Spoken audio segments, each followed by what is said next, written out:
Lesson 32, A Lost Ship. In this lesson, you'll hear about looking for a sunken ship. Now first, listen to the text and try to answer this question. Did the crew of the Elcor find what they were looking for? Elcor 这艘船上的船员找到了他们寻找的东西吗？ The salvage operation had been a complete failure. The small ship, Elcor, which had been searching the barren sea for weeks, was on its way home. A radio message from the mainland had been received by the ship's captain, instructing him to give up the search. The captain knew that another attempt would be made later, for the sunken ship he was trying to find had been carrying a precious cargo of gold bullion. Despite the message, the captain of the Elcor decided to try once more. The seabed was scoured with powerful nets, and there was tremendous excitement on board when a chest was raised from the bottom. Though the crew were at first under the impression that the lost ship had been found, the contents of the chest proved them wrong. What they had in fact found was a ship which had been sunk many years before. The chest contained the personal belongings of a seaman, Alan Fielding. There were books, clothing, and photographs, together with letters which the seaman had once received from his wife. The captain of the Elcor ordered his men to salvage as much as possible from the wreck.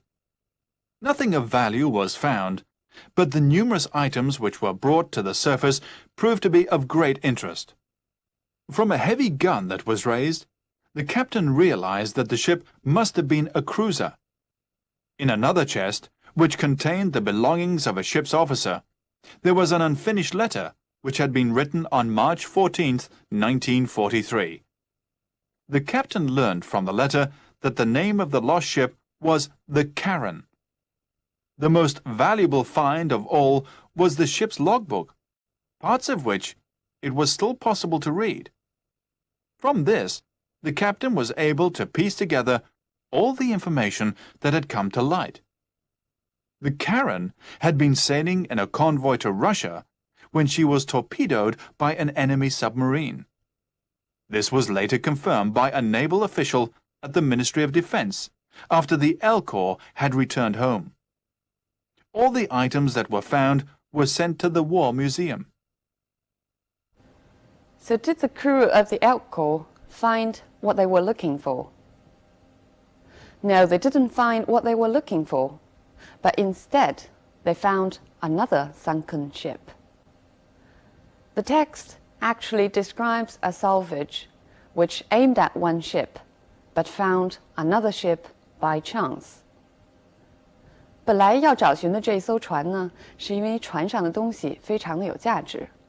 那么，尽管他们没有找到目标，尽管船长已经接到了命令要返航，但是他也知道他们还需要再次找寻，因为船上的金条价值连城。那么，他们意外发现的这艘船呢，捞上来的东西虽然没有什么实用价值，但是很有人情味儿。后来发现的航海日志还证明这艘船很有历史价值。So an accidental discovery became the exhibits of the War Museum.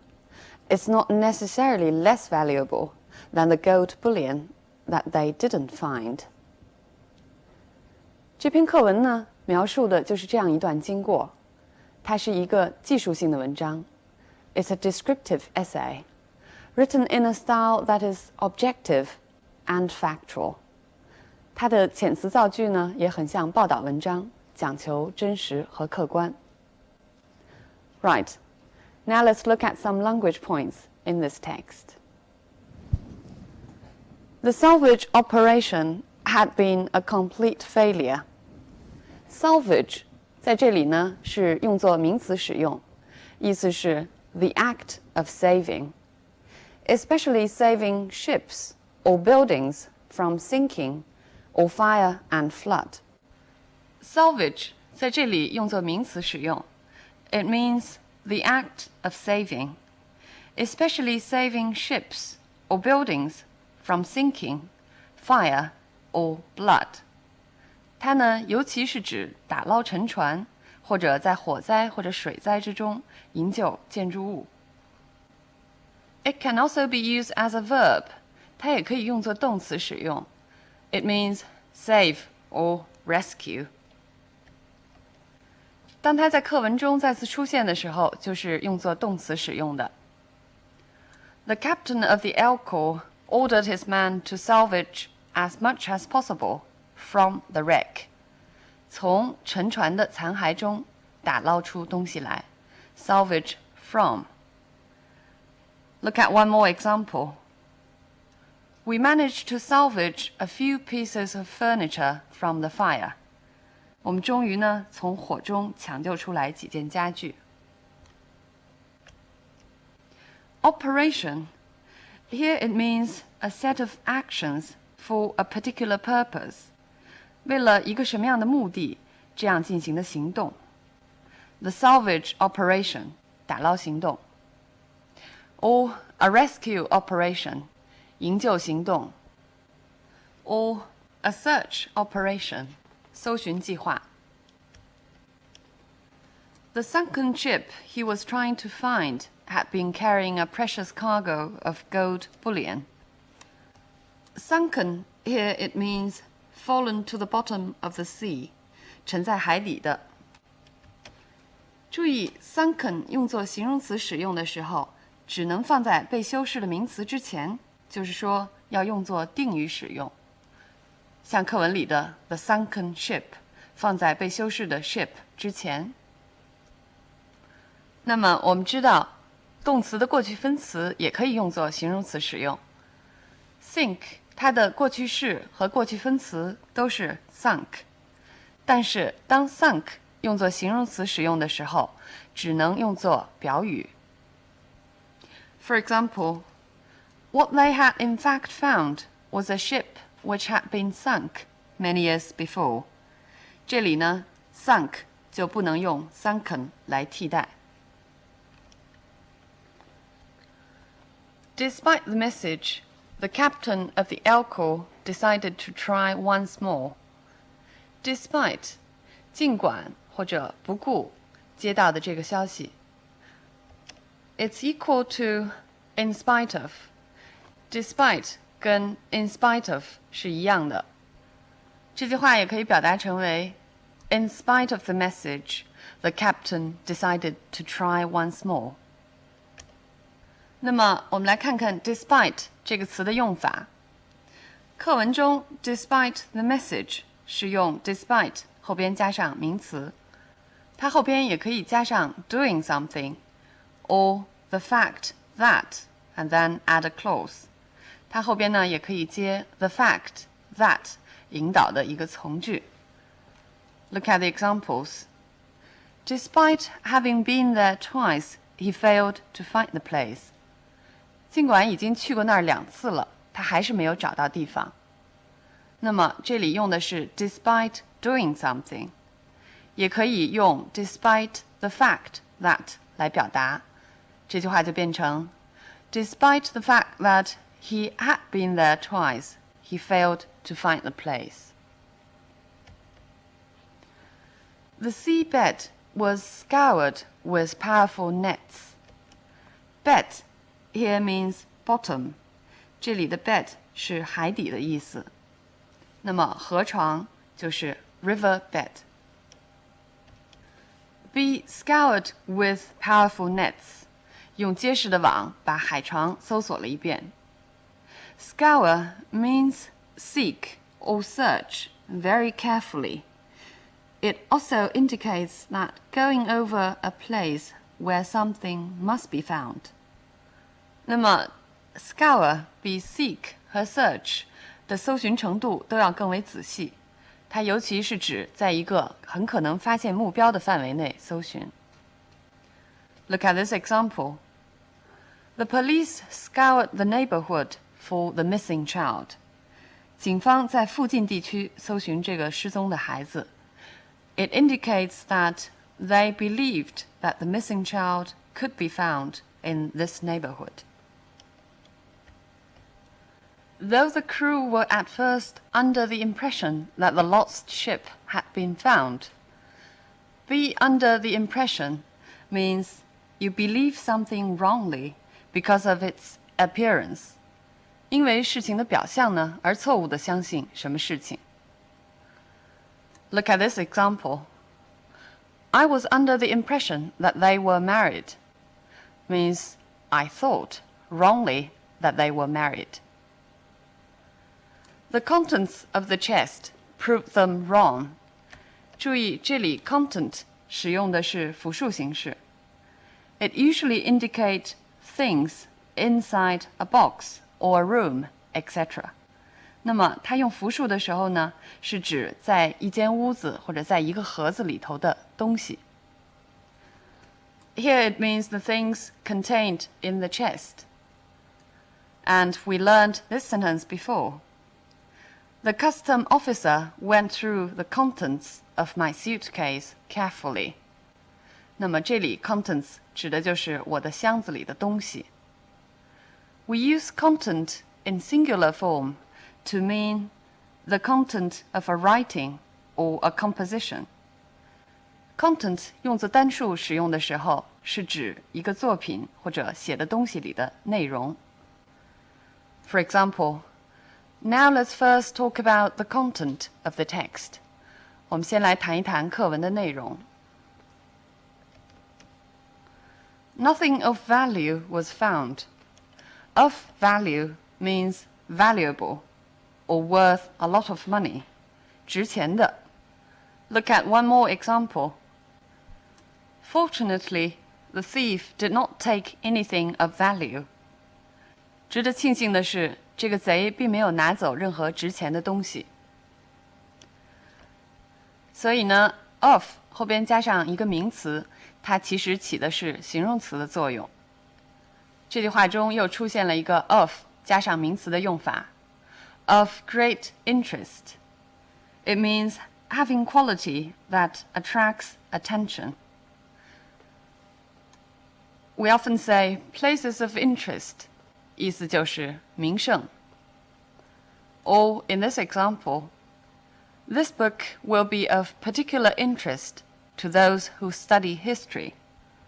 这本书呢，尤其会使学习历史的人感兴趣。I'll give you more examples. 我们再来看看经常使用 of 再加上名词的用法。I hope the information will be of some help to you.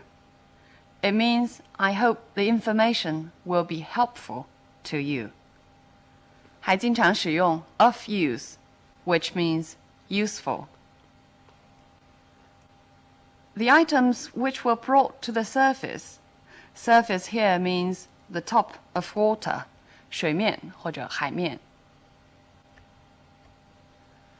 The most valuable find of all. Find here means the things being found, 找寻到的东西 especially something good and valuable found by chance. 它尤其是指一种偶然或者巧合下找到的值钱的东西。Look at this example. I took him to a restaurant which was a real find. Means which was found by chance and which happened to be very good. The captain was able to piece together all the information. Piece together means to put the pieces together. 把零碎的线索拼凑起来。Look at one more example. The police are still trying to piece together the clues given by different witnesses. 警方呢，仍然在试图把不同证人给予的线索拼凑起来。All the information that had come to light. Come to light 也可以表达为 be brought to light. 这两个词组的意思都是 become known. The Karen had been sailing in convoy to Russia. In convoy, 护航。那么表示护卫呢，英文中还有 escort 这个字。Convoy means travel on sea and in order to protect things. Escort, traveling on land in order to protect persons. 这两个词的区别是 convoy 指护航，那么保护的经常指东西。Escort 指的是在陆地上的护卫，保护的呢经常是人。This was later confirmed by a naval official. Confirm here means this was later proved to be true. 那么 confirm 这个动词它有两层词义。One is to make certain of an arrangement. The other is to prove an opinion or belief true. Look at these two examples. I'd like to confirm a reservation for 2 double rooms. Confirm 这里呢就是确认的意思。我想确认一下预定的2个双人间。The president refused to confirm the rumor. Here it means the president refused to prove the rumor to be true. 总统拒绝肯定谣言的真实性。我们在介绍课文的时候提到了这篇课文的风格，它是真实客观的。那么我们来看看课文中是如何在句式上来表达这种客观性的。The salvage operation had been a complete failure. 这里呢是用 the salvage operation 这样一个抽象名词做主语，不涉及到人，来表达它的客观性。There was tremendous excitement on board when a chest was raised from the bottom. 这里呢用的是 there be 的句型，而不用人做主语，而不把它表达成为 the crew were tremendously excited on board. 还有一句话 The most valuable find of all was the ship's logbook, parts of which it was still possible to read. 这里用 it 做从句的主语，来代替 to read 这件事情，而不说 the captain was still able to read parts of the logbook. 这样也是表达了这个事物的客观性。So much about the language study of this text. Now let's come back to the content. 这篇课文呢，记述的是一个打捞沉船的经过。找到的这艘沉船虽然不是目标所在，但是也可以被称为是一个意外的收获。从中我们知道，有时候历史的发现呢，往往是出于一种偶然。Sometimes historical discoveries might result from accidents or coincidences. 从中呢，我们也会联想，很多过去的线索也可能是永远的遗失了。这艘船如果没有被找到，那么船上的这些线索也就永远的石沉大海了。找到的这些东西虽然不是金条，但是跟真实的人息息相关。And history is actually composed of these common people. 课文结尾的时候告诉我们，这些东西被送进了战争博物馆。那么我们知道，一个博物馆中的展品呢，也未必只与历史上重要的人物或者事件相关。A museum does not necessarily contain displays or exhibits of important historic figures or significant historic events. 那么在西方，博物馆文化 museum culture 是非常发达的。There's a tradition to preserve historic interests. 对历史遗迹的保存呢，也有比较好的传统。光是在伦敦一处，你就会发现有几十个博物馆。You might never be able to exhaust them. 在这些博物馆中呢，你可以看到有很多小学生被定期的组织去参观，还有很多老人在那儿消磨时间。And different seminars and workshops, sometimes special exhibitions on certain topics will be held. 而且也会定期的举办一些专题展览或者一些讨论会。All right, I hope you will have chance to see these museums in your own eyes. Okay, I'll see you next time.